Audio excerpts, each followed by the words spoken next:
Donc ce livre est paru au début du mois de mars, le livre sur le papier, et je dois vous dire que quand, après avoir travaillé sur le coton et travaillé sur l'eau, j'ai annoncé à mon éditeur que je voulais travailler sur le papier, un éditeur, par ailleurs un écrivain, il m'a dit « Tu es sûr que ça va intéresser ?»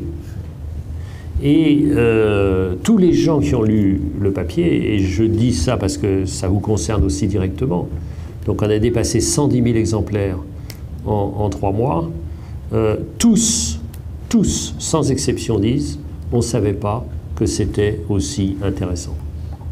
On ne savait pas que le papier était aussi riche, et on ne savait pas que le papier était aussi divers, et on ne savait pas que le papier était le lieu d'une telle innovation permanente. » Tous m'ont dit ça.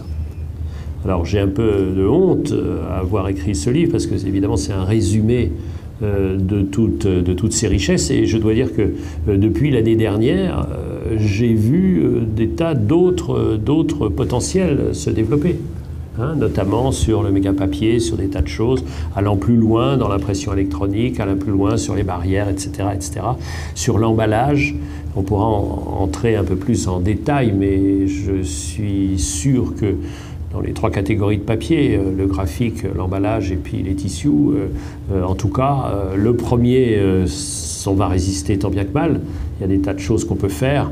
Enfin, la tendance n'est pas forcément à la croissance. Je vois un avenir énorme dans la deuxième partie sur l'emballage, et je vois, je constate un développement énorme des tissus. Pourquoi le papier? Alors, au fond, pour une raison simple, c'est que je lis d'abord des bandes dessinées puis des livres depuis que j'ai 6-7 ans. Et j'écris tous les jours depuis que j'ai 10 ans. Donc je lis du papier et j'écris sur du papier. Donc le papier est mon compagnon le plus fidèle et le plus constant depuis les 9/10 de ma vie. Et je ne savais pas qui c'était. Comme vous savez, on en disait un mot à déjeuner, comme vous savez, dans les mariages, on vit 50 ans avec quelqu'un, on ne sait pas qui c'est. Donc parfois c'est une bonne nouvelle, parfois moins bonne. Et donc je voulais savoir qui c'était le papier. Qui c'était. Donc je me suis dit, c'est la moindre des choses, de savoir qui est mon plus vieux compagnon. Et franchement, je ne savais pas. J'avais 2-3 petites idées, mais pas plus. Donc je ne savais pas, premièrement. Et puis deuxièmement, l'âge venant, c'est quand même le moment de dire merci. Puisque je dois ma vie au papier. Qu'est-ce que je serais sans avoir lu?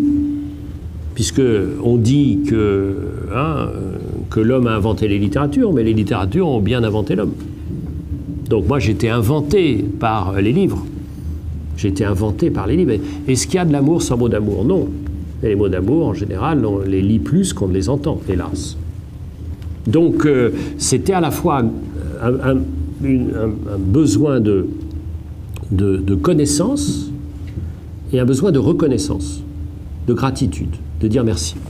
Et très vite, je me suis rendu compte que le papier était pas seulement un support magnifique, dont j'allais voir au fil de mon enquête à quel point il était magnifique, mais c'était en même temps un personnage. Parce que l'histoire du papier, c'est quand même hallucinant. C'est 2200 ans d'invention permanente, de géopolitique incroyable, de batailles, de meurtres, de relations avec Dieu, de tout ce qu'on peut imaginer. Enfin, c'est une histoire extraordinaire, comme personnage même.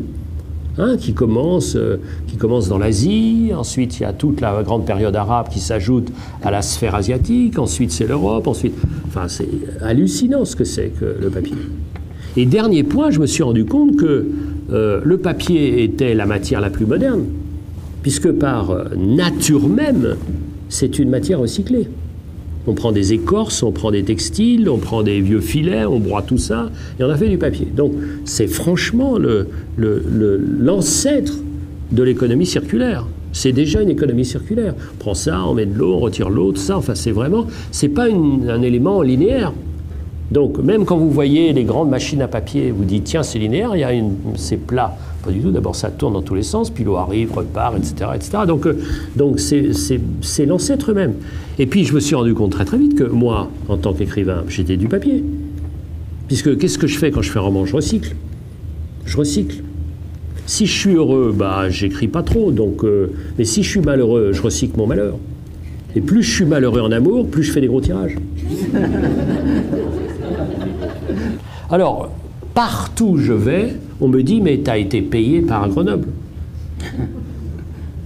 Pourquoi? Parce que ce que j'aime à Grenoble, et ça commence dans le train, même quand il a 3/4 d'heure de retard, c'est qu'on sent qu'on a un train vers Grenoble parce qu'on bosse. Dans le train, tout le monde bosse, déjà. Donc il y a une sorte d'écosystème qui s'étend au train même à partir de la gare de Lyon. Je ne citerai pas d'autres villes vers lesquelles d'autres trains partent de la gare de Lyon, c'est moins actif. C'est moins actif. Et donc ce qui me frappe beaucoup, et ça, il faut que vous le défendiez, mais vous le faites vous-même. Mais faites-le mieux connaître, faites-le mieux connaître. C'est cet écosystème extraordinaire où vous avez la recherche fondamentale, on va en parler, j'espère que vous prendrez la parole, la recherche fondamentale, vous avez l'enseignement avec en même temps des chercheurs. En même temps des chercheurs. Moi, je fais ma deuxième visite de Pagora, donc ici, et je vois ce que ça donne. C'est-à-dire qu'il y a à la fois des élèves, et puis les élèves deviennent chercheurs, et puis les enseignants sont aussi des chercheurs, et puis il y a des industriels qui sont à côté. Vous avez un centre technique qui est ma base, ma mère, mon université, et donc le centre technique du papier, où vous avez aussi de la recherche fondamentale et puis de rapports avec évidemment les entreprises. Et vous avez les entreprises. Donc cet écosystème, elle est absolument clé. En tout cas, accepter qu'il y ait en même temps un centre de recherche fondamentale, une école d'ingénieurs, un centre technique et l'industrie, et que tout ça soit ensemble, ben, c'est ce qu'on voit ailleurs. Et quand on parle des vallées, la vallée, ça veut dire qu'ils sont ensemble. Et donc cette question-là, moi, me passionne. Et pourquoi je me sens bien ici? C'est parce que justement, il y a l'inverse de cette maladie française, trop souvent constatée, c'est-à-dire la dispersion, et on est jaloux, qu'est-ce qu'on va faire? Ou alors on s'insulte en disant « Ah, toi, tu es dans la recherche fondamentale, tu es pur, moi je suis dans la recherche appliquée, donc je suis vendu à l'industrie. » Dernier point, vous avez ici des trésors devant vous. Donc l'avenir est là. L'avenir est là, on en a parlé et on a réfléchi un peu ensemble, rapidement, mais on peut continuer à réfléchir sur Pagora et l'avenir de Pagora. C'est-à-dire que je pense que, évidemment, c'est pas exclusif, mais enfin que s'il y a une chose que je regrette, c'est de ne pas être chimiste, et avec une sorte d'ambition folle, c'est-à-dire de refaire la Genèse, c'est-à-dire de recommencer la création pour que la création soit peut-être un peu plus utile aux hommes en respectant notamment la possibilité de dupliquer, de recycler, que ça dure un peu plus longtemps et qu'on n'épuise pas les recherches. Donc, tout ce qui est fait ici, dans le domaine du verre, dans le domaine de la biomasse, dans le domaine du recyclage, dans le domaine du carbone, de tous ces éléments-là, mais c'est un trésor. C'est évidemment sans fin. C'est bon.